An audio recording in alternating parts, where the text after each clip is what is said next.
Star Wars Headquarters, your #1 source for everything Star Wars. Subscribe today on YouTube and visit us at StarWarsHQ.com. Hey fellow Star Wars fans, what's happening? My name's Ryan, joined with my twin bro Robbie. Hey guys! And you're watching yet another episode of Star Wars Headquarters, and we have some really cool tweets from the developers this time. They are actually talking about the graphics that we'll be seeing of Star Wars Battlefront during Star Wars Celebration, specifically on April 17th. So what did they have to say? So yeah, Dennis Bronfeld, the lead level designer for Star Wars Battlefront, went on to say, I'm going to answer a question in advance. Yes, that is actually what the game looks like.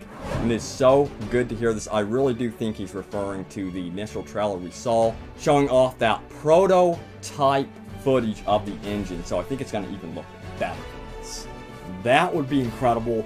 If the game actually looks like the E3 2014 trailer, my mind is going to be blown. And I do not doubt DICE. I do not doubt that they will be able to pull this off. They are the guys that can pull it off.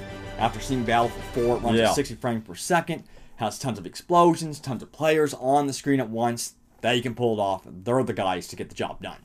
Also, Daniel Kopp, who is a visual effects artist over on Star Wars Battlefront, went on to say this game looks amazing on all platforms. No need to worry. Just wait and see. Celebration holds the answers. What do you think about that? So that is awesome. I'm wondering, you know, are we going to see multiple platforms at the celebration? Oh, I hope so. I'm really wondering that because that's an interesting quote. But I think regardless, the trailer they're going to show is going to represent all the consoles pretty well because, as you know, when DICE revealed Battlefield 4, they said it's going to look very similar on all consoles. It's going to look similar on PlayStation 4, Xbox One, and PC, and that was the case. Battlefield 4 looked awesome on all platforms, so I'm hoping that's true for Star Wars Battlefront. And you know, you brought up a really interesting point about them bringing all the platforms. That's actually possible because The Witcher 3 is on the forefront of this recently. They demonstrated all platforms side by side. They were very transparent. They said, this is what you're going to get on the PS4, Xbox One, and PC. And it's becoming very popular to do that.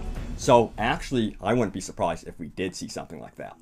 So guys, if you haven't heard, EA is also doing extensive playtesting of Star Wars Battlefront. They're in the home stretch. It's the final year of development for Star Wars Battlefront. And they're going to be doing this in Vancouver, Canada, and in San Francisco in California. They've been actually doing this for quite a while now, since February. So that's something that I didn't even realize. So I'm guessing these playtests are usually top secret. I'm guessing it is a very select few who get to participate in it, of course. But if you're in the area, why not sign up? And we're going to include details, you know, a link in the description below. So check them out below. So guys, time to review your top comments and questions. Remember to leave yours down below because they could end up in the video. Are you ready for this one? I'm ready.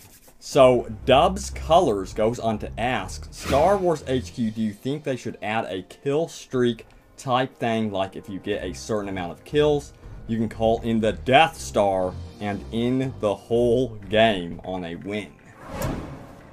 Boy, that's a good question. I'm not sure how I feel about that one because, of course, playing Battlefield 4, you know, they didn't do kill streaks. No.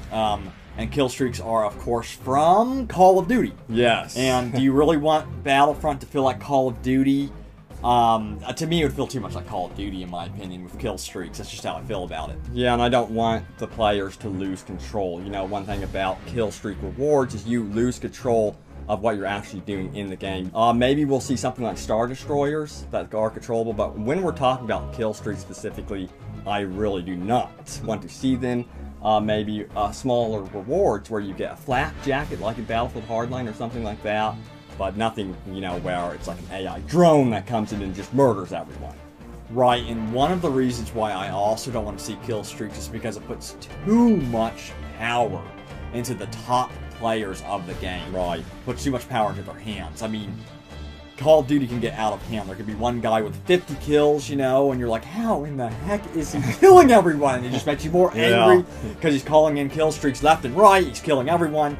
So I don't want to see kill streaks get out of control. If they offer some type of reward system where you can go ahead and call in something I hope they have it where all players can get this somehow in the game through the course of one match. Yes. And it should be player controlled at all times. Exactly.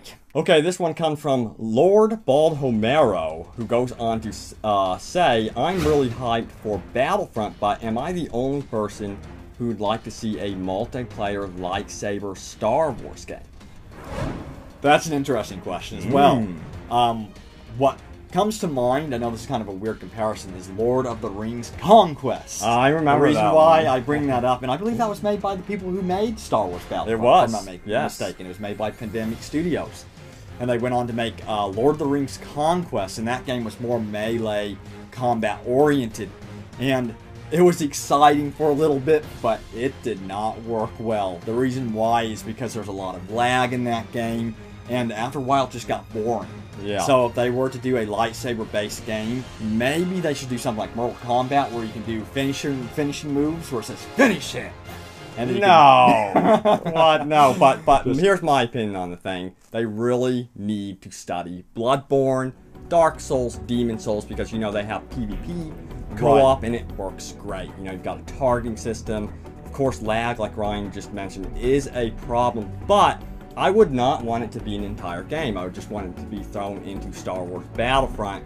Of course, it would be pretty cool if it was an entire game. They'd probably want to put a $60 price tag on it, Right. which probably will happen if we got a Force Unleashed centric game that had multiplayer. But you know, I do think that they should definitely study the Souls franchise for something like this. And I think that's a cool thing that you bring up, putting that in Star Wars Battlefront. It's just a mode where it's lightsaber combat only. So you guys, I think you're onto something there. I think it would be fun. I think DICE can pull it off. And we'll have to see. As long as it's not a whole lag fest where you like hit somebody and all of a sudden they're all of a sudden 5 feet away from you, I think they could do it. So we'll see. Indeed. Alright, time to put a lid on this one, just like they did to Han Solo when they froze it. Okay. So guys, this is the end of the video. We want to thank you guys for watching, and be sure to check out StarWarsHQ.com, where you can talk with other fellow Star Wars fans, and may the Force be with you always. It's 10 seconds. Don't worry, while Robbie's spawning, I will be killing his team. God! It's Right now, on! Now it's capturing time to an get area. real. Oh, I wish that spawn timer wasn't on. So, how many of you guys saw the Star Wars Episode 7 trailer? I'm sure every single one of you guys saw it. And if you did, what did you think of the Star Wars Episode 7 trailer? We'd love to hear what you guys thought of it. I thought it was awesome. Oh yeah, I loved it. I mean, I really have no complaints. I know a lot of people complain about the new lightsaber. It's a broadsword, people. It's not like they redesigned all of the lightsabers, you know? It's just...